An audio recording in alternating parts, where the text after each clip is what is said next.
Gloire à Dieu. Il y a quelque chose qui brûle vraiment sur mon cœur depuis, je dirais depuis quelque temps, depuis le début de l'année, parce que, vous savez, on vit dans une époque de l'histoire où il se passe des choses dans notre société et je crois qu'on doit se préparer en tant qu'Église à la suite des choses, à ce qui s'en vient. Parce que vous savez, il n'y a rien qui arrive pour rien dans la vie. Et si Dieu a permis ces choses-là, c'est que quelque part, Dieu veut nous utiliser aussi à travers cela. Il veut nous utiliser. L'Église a son rôle à jouer dans l'histoire.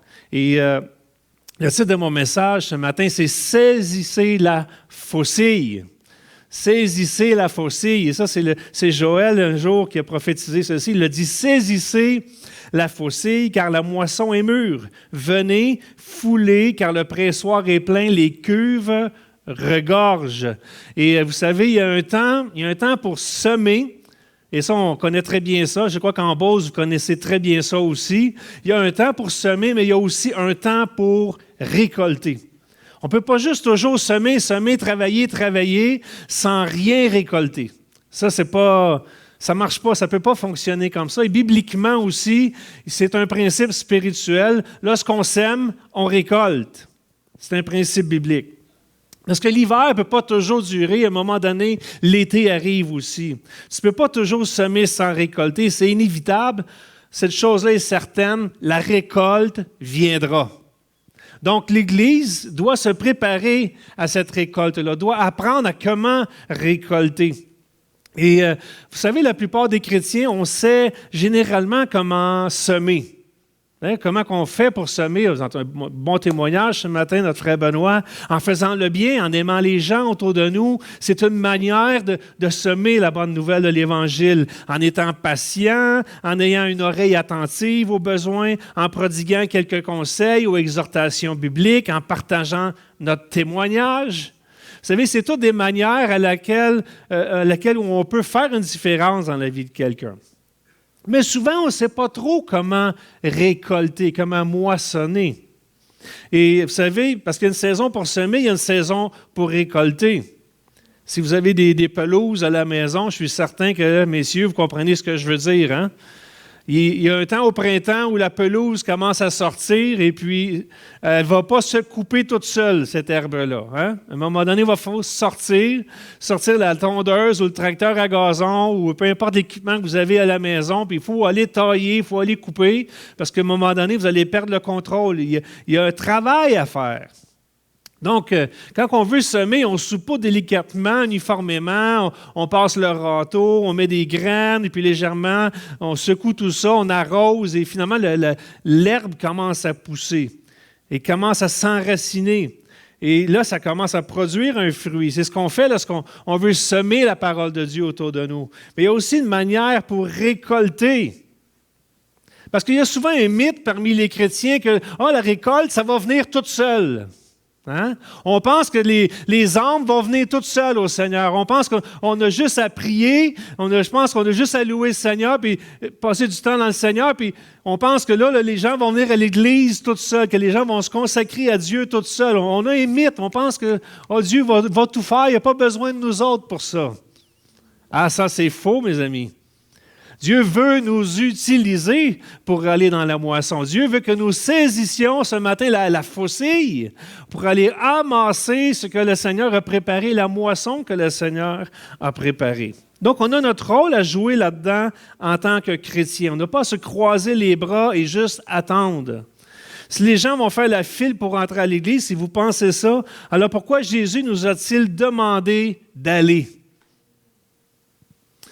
Non, on leur donne la main en entrant, tout simplement, on les invite à prendre un café, on leur remet une enveloppe de dîmes, puis que le Seigneur te bénisse. Hein?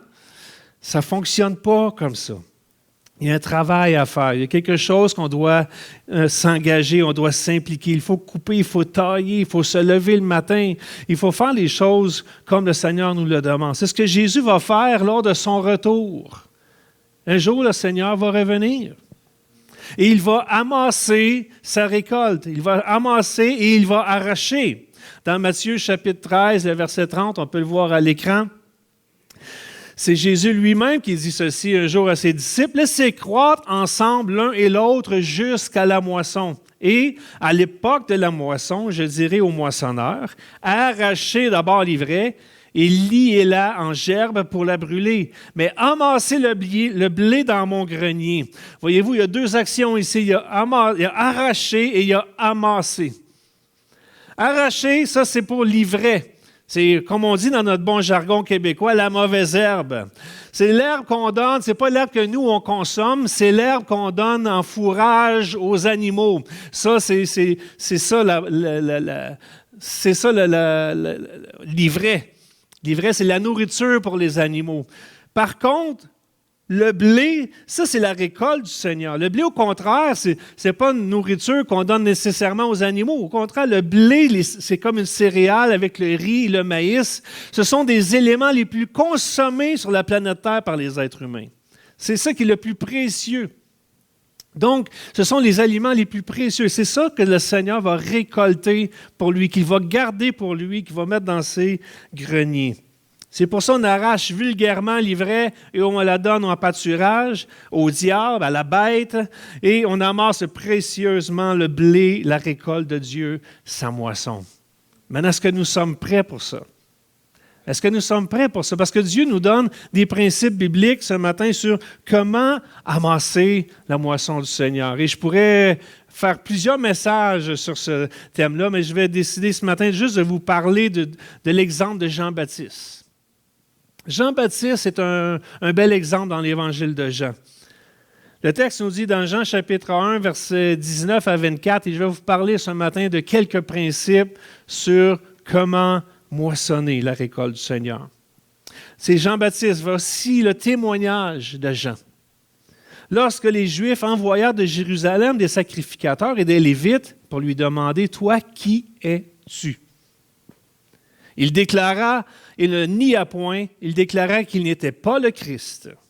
Et ils lui demandèrent, « Quoi donc, es-tu Élie? » Il dit, « Je ne le suis point. Es-tu le prophète? » Et il répondit, « Non. » Ils lui dirent alors, « Qui es-tu? » Afin que nous donnions une réponse à ceux qui nous ont envoyés. « Que dis-tu de toi-même? » Et Jean-Baptiste répond, « Moi, dit-il, je suis la voix de celui qui crie dans le désert. Aplanissez le chemin du Seigneur, comme le dit Isaïe, le prophète. » Ceux qui avaient été envoyés étaient des pharisiens.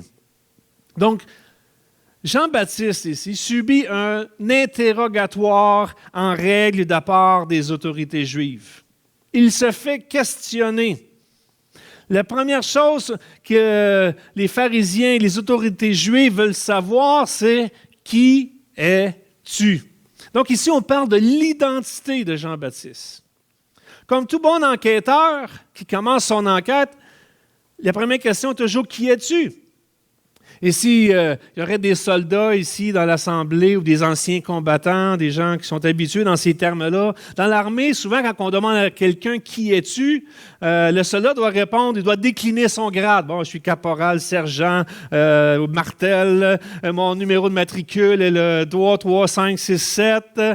Voyez-vous, c'est comme ça qu'on décline notre identité lorsqu'on est dans l'armée. Lorsqu'on va dans les fêtes familiales, exemple, on peut rencontrer des gens pour la première fois, et là, on voit des petits cousins ou des cousines, des gens qu'on ne connaît pas trop, puis là, on s'approche, on les aborde. Qui es-tu? C'est qui, toi? Ah, ben moi, je suis le beau-frère du cousin de ton oncle. Je suis le neveu de ta cousine de la fesse gauche. Hein? Ou ben non, je suis la mère de ta nièce, OK? Donc ta sœur. Il y a toutes sortes de questions qui se posent comme ça. T'es qui, toi? T'es qui? Et lorsque les pharisiens demandent à Jean-Baptiste de décliner son identité, il ne dit pas « je suis Jean-Baptiste ». Non, il décline son identité. Il décline qui il est réellement. Je suis la voix de celui qui crie dans le désert, rendez droit le chemin du Seigneur. Ce n'est pas un nom. Il ne décline pas son nom. Il décline qui il est en Jésus-Christ. Il décline son rôle, son identité spirituelle. Et ça, mes amis, là, ça, c'est la première étape. Si on veut être des bons moissonneurs, si on veut être des gens qui sont prêts à aller dans la récolte du Seigneur, la première chose qu'on a besoin de savoir ce matin, c'est qui on est en Jésus-Christ. Quelle est notre identité spirituelle? Si le Seigneur te demande qui tu es, il n'a pas besoin de décliner ton nom. Le Seigneur te connaît déjà. Il connaît déjà ton nom. Il connaît même le nombre de cheveux que tu as sur la tête. Il y en a qui c'est plus long que d'autres à compter, là, mais le Seigneur, ce qu'il veut savoir, c'est est-ce que tu sais qui tu es en moi? Est-ce que tu connais ça?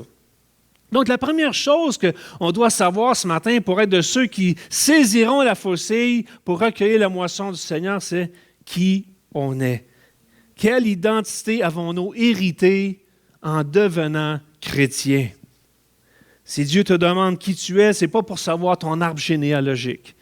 Ce n'est pas pour savoir ton nom, ni la position que tu as à ton travail. C'est pour savoir si tu connais ton identité chrétienne. Et Jean-Baptiste connaissait la réponse.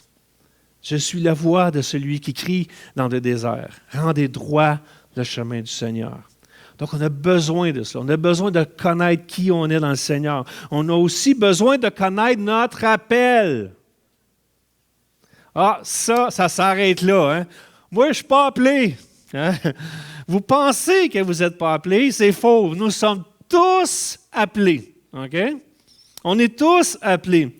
Et Jean-Baptiste aussi, ils lui firent encore cette question. Les pharisiens poursuivent leur questionnement, continuent leur enquête à propos de Jean-Baptiste. Pourquoi donc baptises-tu si tu n'es pas le Christ, ni Élie, ni le prophète? Et Jean leur répondit, moi je baptise d'eau, mais au milieu de vous, il y a quelqu'un que vous ne connaissez pas, qui vient après moi. Je ne suis pas digne de délier la courroie de ses souliers. Ces choses se passèrent à Béthanie, au-delà du Jourdain, où Jean baptisait. Donc, la deuxième question que les pharisiens demandent à Jean-Baptiste, c'est « Pourquoi baptises-tu? » Donc, si tu n'es pas le Christ, ni Élie, ni le prophète, alors pourquoi baptises-tu? Pourquoi tu fais ça si tu dis que tu n'es pas le Seigneur? Donc, il doit justifier ce qu'il fait.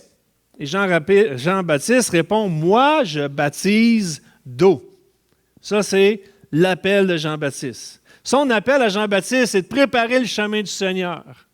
C'est d'être la voix de celui qui crie dans le désert. C'est d'emmener les gens à la repentance et les baptiser dans l'eau. Ça, c'est le ministère de Jean-Baptiste. C'est l'appel de Jean-Baptiste de baptiser les gens dans l'eau, de conduire les gens à Jésus, de les préparer à la venue de Jésus qui, lui, les baptisera du Saint-Esprit. Voyez-vous, c'est ça l'appel de Jean-Baptiste. Quel est votre appel ce matin? Si vous êtes venu à la connaissance de Christ, ce n'est pas pour juste venir à l'Église le dimanche matin ou faire du zèle en venant à la réunion de prière la semaine. Non, c'est pour plus que ça. Dieu veut et Dieu vous appelle à aller dans la moisson du Seigneur. Le Seigneur a un plan pour votre vie.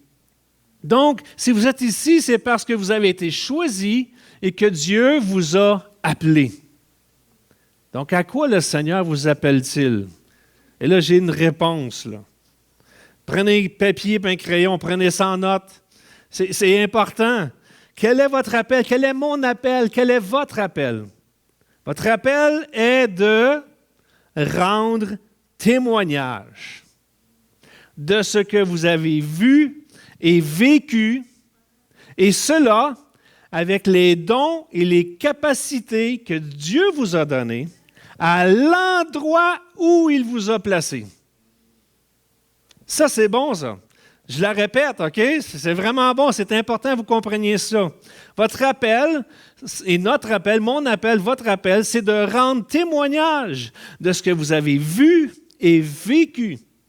Et cela avec les dons et les talents que Dieu vous a donnés à l'endroit où il vous a placé. Si vous êtes réellement un chrétien et nouveau ce matin, vous avez tous vécu quelque chose avec le Seigneur. Je ne sais pas, je ne connais pas vos témoignages. Moi, je connais mon témoignage. Et je pourrais vous raconter mon témoignage. Mais le but, c'est que lorsqu'on vient au Seigneur, le Seigneur fait quelque chose dans nos vies. Vous pouvez avoir, si vous êtes venu à la connaissance de Jésus, c'est que probablement vous aviez un besoin que Dieu est venu combler dans votre vie. N'importe quel besoin. Ça peut être au niveau de la santé, ça peut être au niveau des finances, ça peut être au niveau des relations compliquées. Il peut y avoir toutes sortes de facteurs pour lesquels on vient au Seigneur. Là, on était dans une situation où on a crié à Dieu, Dieu a répondu à notre besoin, puis on lui a fait confiance, on lui a donné notre vie. Peut-être que vous vous sentiez coupable, vous vous sentiez impur devant le Seigneur à cause des péchés que vous aviez commis dans votre vie, et là, vous vouliez juste être pardonné, vous vouliez juste avoir un nouveau départ dans votre vie. Et là, vous avez dit, Seigneur, pardonne-moi mes péchés, pardonne-moi mes fautes. Seigneur, apprends-moi à marcher avec toi, à vivre avec toi, à être une bonne personne. Et Dieu a fait ces choses-là dans votre vie, il vous a pardonné vos péchés, il a effacé toutes ces choses-là, il vous a donné un nouveau départ. Et là, tranquillement, vous maturez, vous grandissez dans le Seigneur, vous vous approchez de Dieu à travers les Écritures, la prédication de la parole de Dieu, la prière, la communauté chrétienne. On grandit. Vous savez, on a tous un témoignage, on a tous quelque chose à raconter. Et c'est ça que Dieu veut, que nous puissions raconter notre témoignage. Donc, votre appel, c'est de rendre témoignage. C'est pourquoi Jésus dit à ses disciples que c'est important d'être rempli du Saint-Esprit afin qu'ils puissent être de puissants témoins. Quand vous allez donner votre témoignage, l'Esprit de Dieu va venir vous accompagner, il va vous fortifier et il va vous donner des paroles que peut-être vous ne pensiez même pas dire. Vous allez faire des choses que vous n'aviez pas planifié faire et il va se passer toutes sortes de belles choses miraculeuses et puis les gens vont dire « Wow! Qu'est-ce que je viens d'entendre là? J'en veux de ça. Dites-moi qu'est-ce qu'il faut que je fasse? » Témoignage. Jean-Baptiste avait un témoignage. Le lendemain, il vit Jésus venir à lui et il dit, « Voici l'agneau de Dieu qui ôte le péché du monde. C'est celui dont j'ai dit, après moi vient un homme qui m'a précédé, car il était avant moi. Je ne le connaissais pas, mais c'est afin qu'il fût manifesté à Israël que je suis venu baptiser d'eau. » Jean rendit ce témoignage. OK? Wouhou! J'ai vu l'Esprit descendre du ciel comme une colombe et s'arrêter sur lui. J'ai vu. Hein? J'ai vu. Qu'est-ce qu'il raconte? Il ne raconte pas des histoires, Jean-Baptiste. Il n'invente pas des histoires. Il a vu l'Esprit descendre sur Jésus comme une colombe. Je ne le connaissais pas, mais celui qui m'a envoyé baptiser d'eau, celui-là m'a dit, celui sur qui tu verras l'Esprit descendre et s'arrêter, c'est celui qui baptise du Saint-Esprit. Et j'ai vu, okay, une deuxième fois, comme Benoît l'a dit ce matin, quand c'est répété 2 fois dans le même texte, là, c'est parce que c'est important. Okay? J'ai vu et j'ai rendu témoignage qu'il est le Fils de Dieu. Après cette expérience, Jean-Baptiste, il ne retourne pas s'asseoir confortablement là, à la synagogue pour dire « Oh, wow, j'ai vécu quelque chose d'extraordinaire, j'ai vu l'Esprit de Dieu descendre sur Jésus, j'ai attesté qu'il était le Fils de Dieu, j'ai plus rien d'autre, il n'y a rien de plus puissant que je peux vivre comme expérience, alors moi, là, je suis bon pour la retraite. » Je peux m'asseoir là-dessus pour plusieurs années. C'est incroyable. J'ai toutes sortes de frissons qui me viennent dans le corps quand j'y pense. Non, c'est pas ça que Jean-Baptiste fait.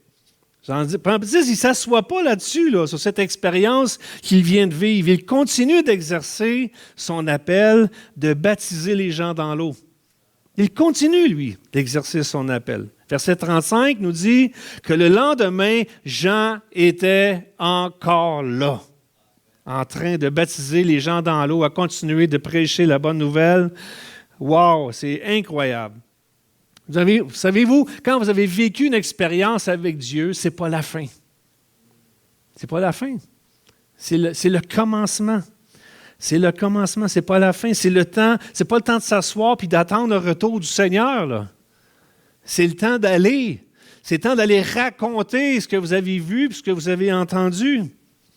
Moi, mes modèles dans le Seigneur, dans ma vie chrétienne, vous savez, on a toujours des gens qu'on a comme modèle un peu dans la vie chrétienne. Des gens qui sont là, qu'on a côtoyés soit qu'il y a des gens qui ont vécu des choses extraordinaires, mais moi, dans mon cas, mes modèles, ce n'est pas ceux qui ont vu des miracles, qui ont chassé des démons ou qui ont fait des choses extraordinaires, là. Moi, mes modèles de foi, pour moi, personnellement, c'est ceux qui, après 20 ans, 30 ans, 40 ans, sont encore là, en train d'exercer le don que Dieu leur a donné, en train de raconter leur témoignage, qui persévèrent dans la foi. Pour moi, ces gens-là, ce sont mes modèles de vie chrétienne. Il y en a des gens qui vivent des choses extraordinaires avec le Seigneur.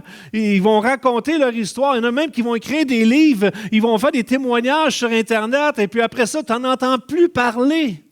C'est terminé. Wow! Pourtant, ces gens-là ont fait des grandes choses, ont vu des choses merveilleuses que nous-mêmes, on aimerait voir ou expérimenter. Et du jour au lendemain, c'est comme c'est terminé. On n'entend plus parler. Mais il y a ceux qui persévèrent dans le Seigneur pendant plusieurs années, qui sont toujours au service du Seigneur. Ces gens-là sont mes modèles de foi. Le lendemain, Jean-Baptiste est à son poste. Il ne dit pas « j'ai vécu une grosse expérience, je pense que demain, je vais prendre congé ». Il est à son poste avec 2 de ses disciples. Et ça, c'est intéressant, ça. Il est à son poste avec 2 de ses disciples. Et il continue de témoigner. Verset 35 jusqu'à 37 nous dit « Le lendemain, Jean était encore là avec 2 de ses disciples.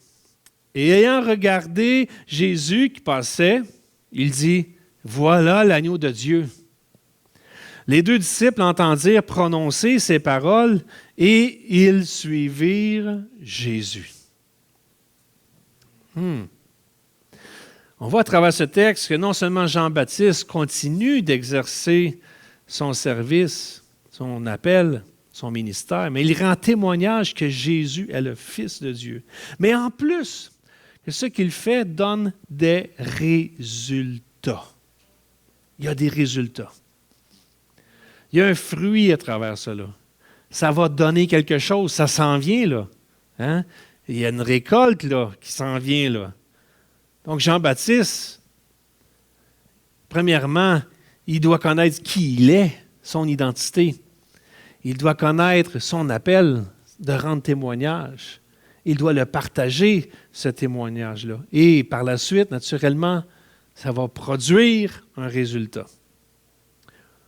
Jean-Baptiste continue d'exercer son appel. Il voit Jésus, il témoigne que Jésus, c'est le Fils de Dieu.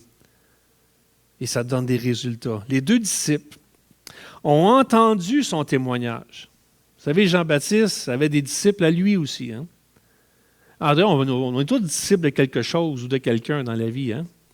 Vous savez, être chrétien, si vous regardez dans le dictionnaire, le mot chrétien, c'est écrit « disciple de Christ ».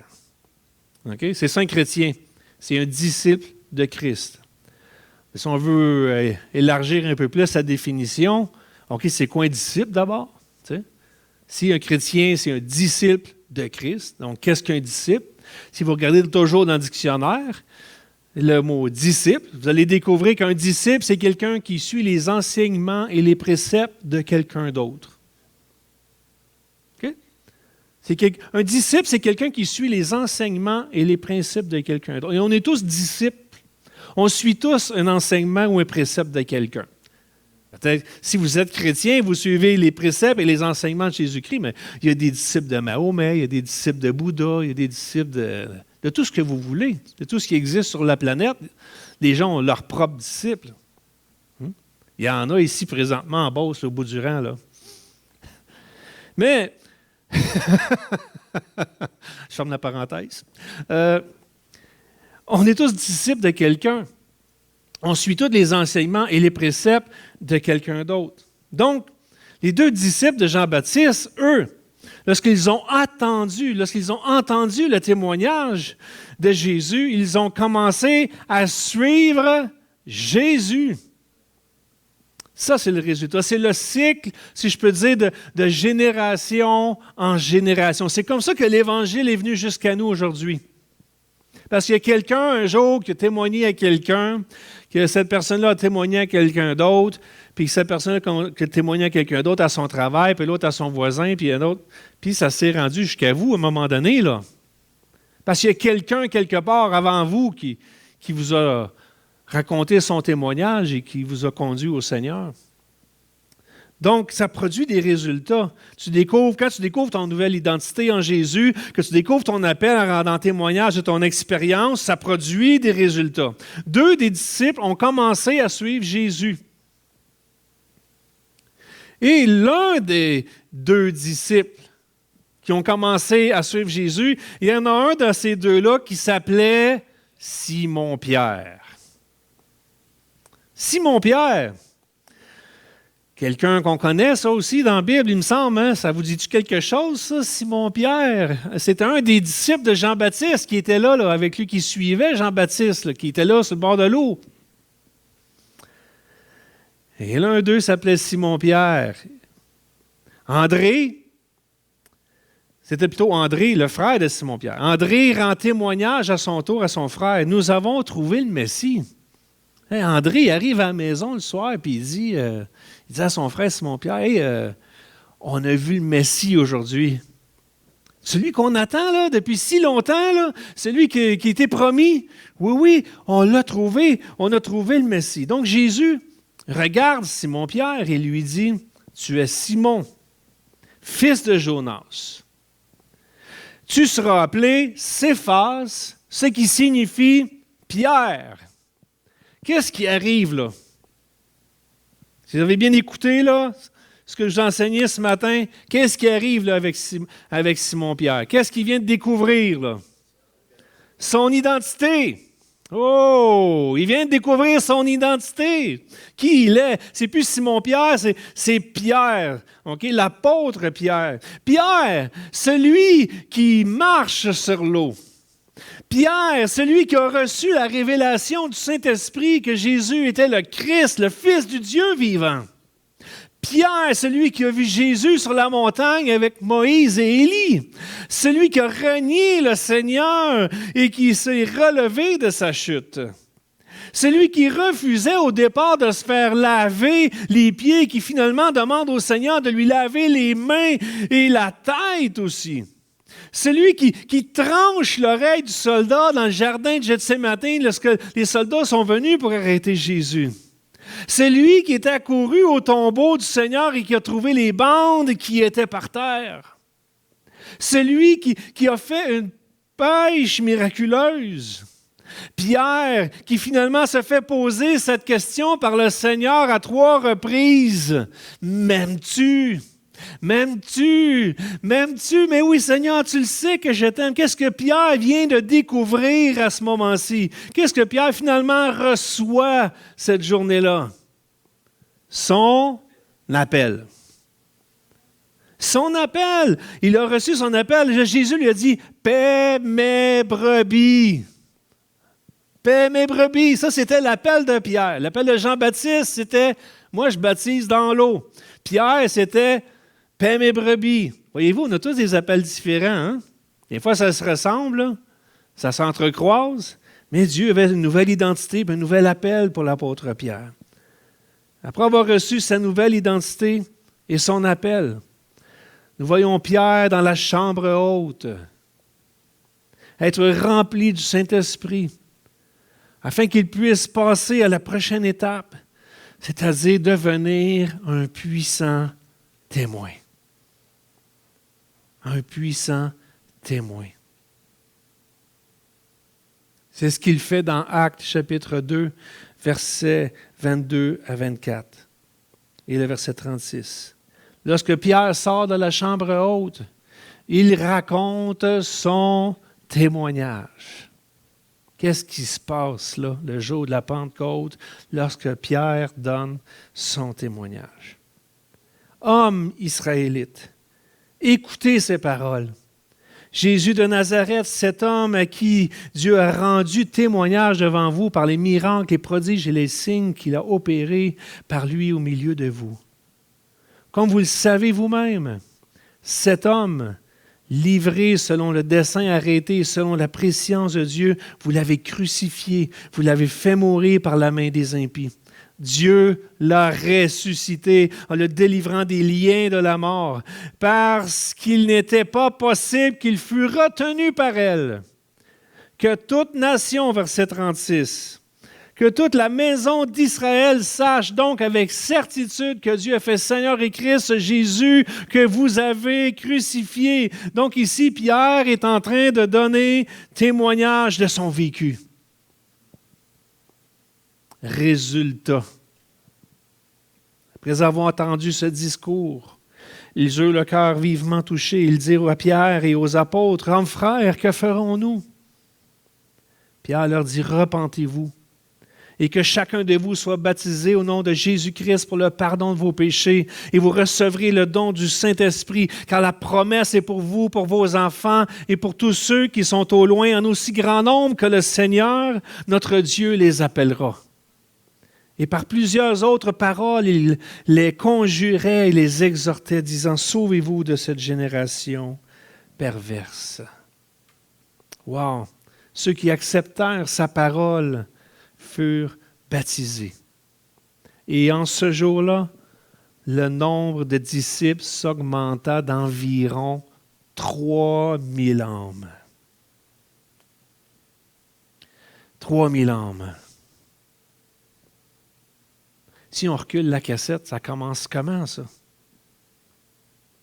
Comment 3000 âmes sont venues au Seigneur? Et ces 3000 âmes-là, ça a donné quoi comme résultat par la suite? On ne le sait plus, là. On en perd le fil tellement que ça devient exponentiel jusqu'à nous aujourd'hui. Mais tout ça a commencé parce qu'il y a un gars qui s'appelait Jean-Baptiste qui a accepté l'identité qu'il avait en Jésus-Christ. Il a accepté, il a compris l'appel que Dieu avait sur sa vie. Il a rendu témoignage de ce qu'il avait vu, de ce qu'il a vécu. Et à cause de cela, ça a produit un résultat dans la vie d'André.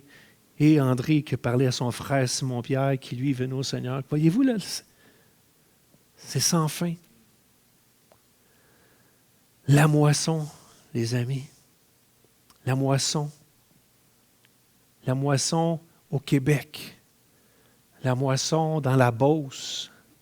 Ça va passer par nous ici, là, ce matin. Nous sommes les disciples de Jésus-Christ. Nous sommes ceux que Dieu a choisis. Nous sommes ceux que Dieu a appelés. Nous sommes ceux que Dieu a donné un témoignage. Quand la tempête va être passée, là, que nous vivons présentement dans notre société, partout dans ce monde, l'Église doit être présente, doit être là, doit être prête.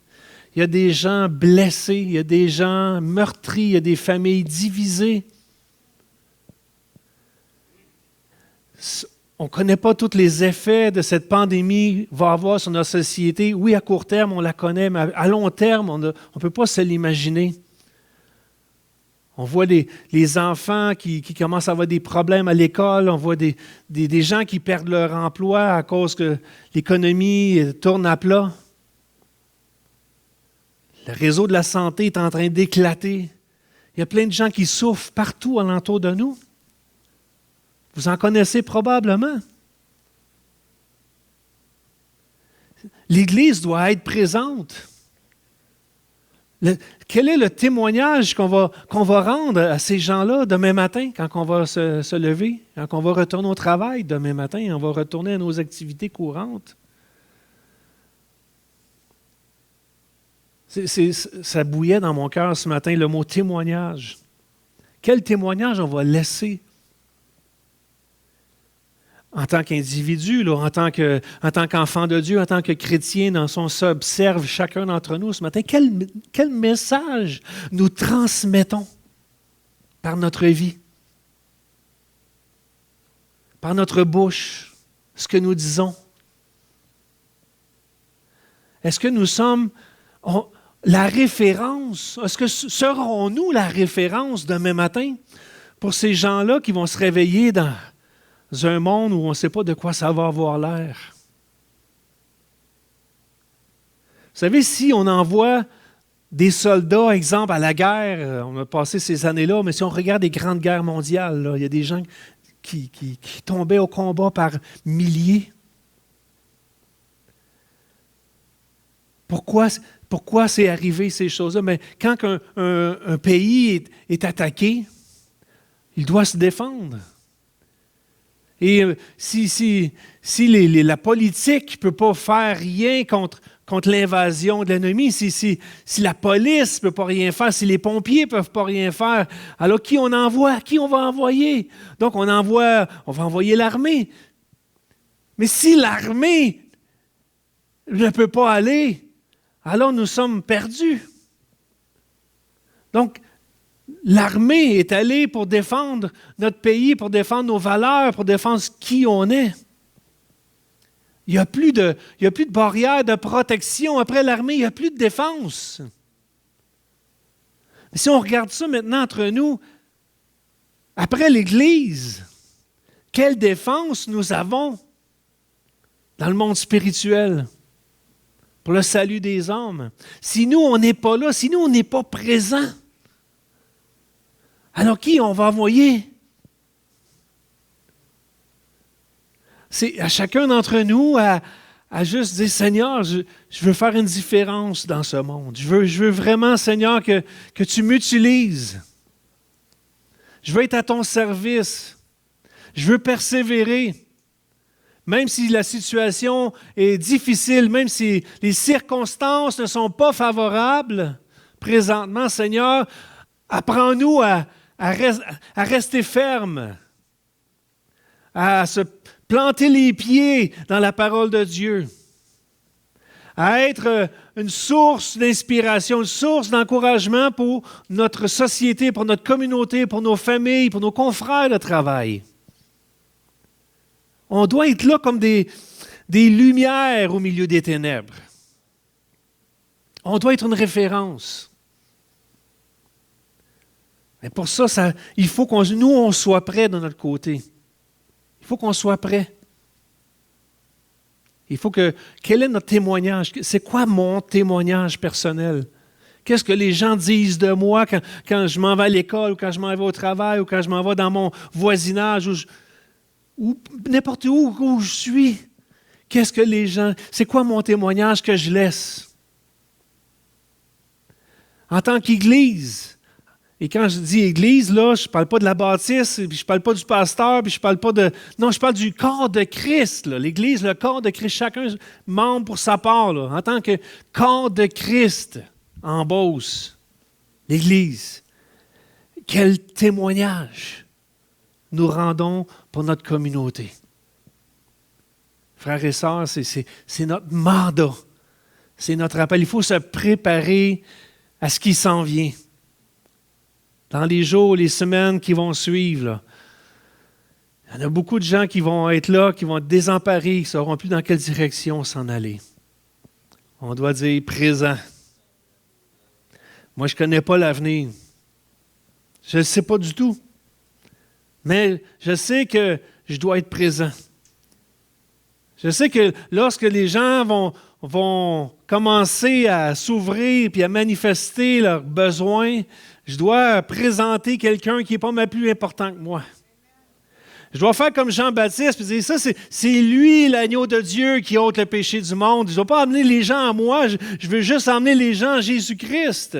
C'est lui qui est la solution. C'est lui la solution. Il n'y en a pas d'autre solution. C'est Jésus qui est la solution.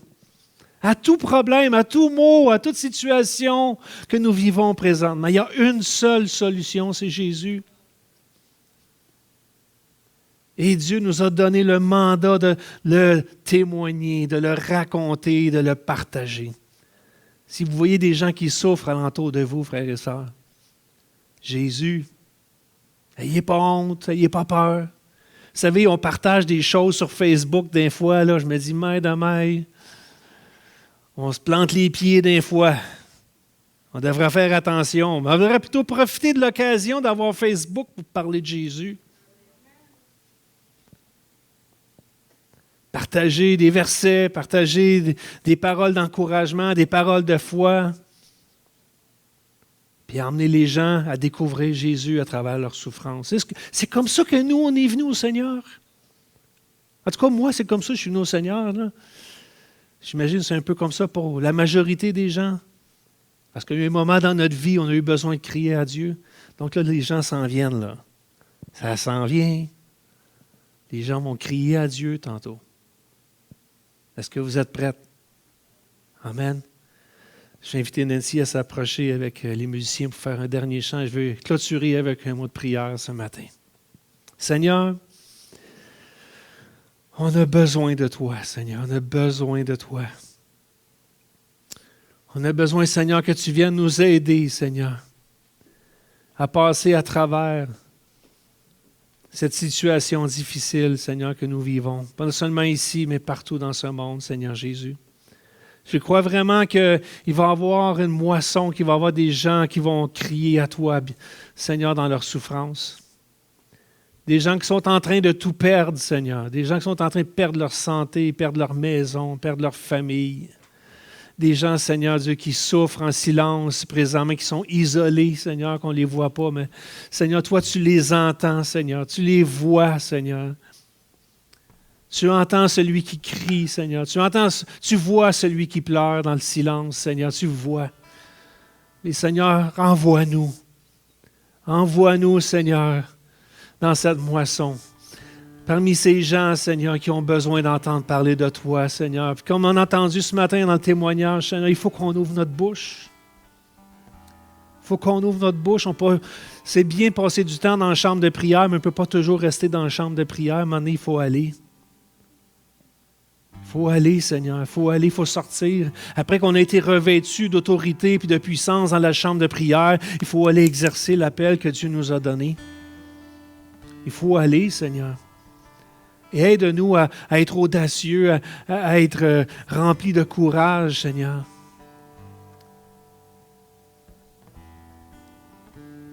C'est que tu puisses trouver, Seigneur, des disciples de Jésus-Christ dans ce lieu et partout, Seigneur, dans cette province et dans ce monde qui vont accepter, Seigneur, de te suivre.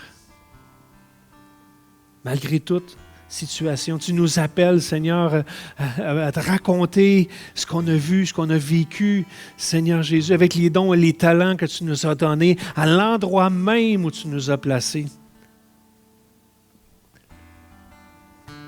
Si le Seigneur t'a placé dans un endroit ce matin, peu importe où c'est pas un hasard. C'est que Dieu t'appelle à être une lumière là où tu es. Oui, il peut appeler des gens à aller en mission outre-mer et faire des choses, des ministères à l'étranger, des choses comme ça, mais 99% du ministère se fait là où on est. La mission, elle est là où on est, là où tu nous as placés, Seigneur. Seigneur, aide-nous à être disposés pour faire une différence dans ce monde, Seigneur. Nous le prions, Seigneur, que tu puisses ajouter, comme Pierre, Seigneur Dieu, lorsqu'il a annoncé son témoignage, 3000 âmes sont venues. Seigneur, je prie que tu ajoutes des âmes, Seigneur, à cette Église. Que tu ajoutes des âmes, Seigneur, à cette Église, des gens qui vont avoir soif de toi, qui vont crier à toi. Seigneur, qu'ils puissent trouver une famille spirituelle où ils vont être encouragés, Seigneur, et stimulés dans leur foi, accompagnés dans leur détresse. Seigneur, merci. Merci de nous avoir choisis. Merci, Seigneur, de nous avoir confié cette mission. Seigneur, tu ne nous as pas confié cette mission sans savoir que nous en étions déjà capables. Seigneur, nous sommes capables, Seigneur. Tout ce que tu nous demandes, Seigneur, c'est d'être disposés. Et c'est ce que je prie, Seigneur, pour chacun de nous ce matin, que tu puisses nous trouver disposés dans cette moisson et prêtes. Et Père, je le prie au nom de Jésus. Amen.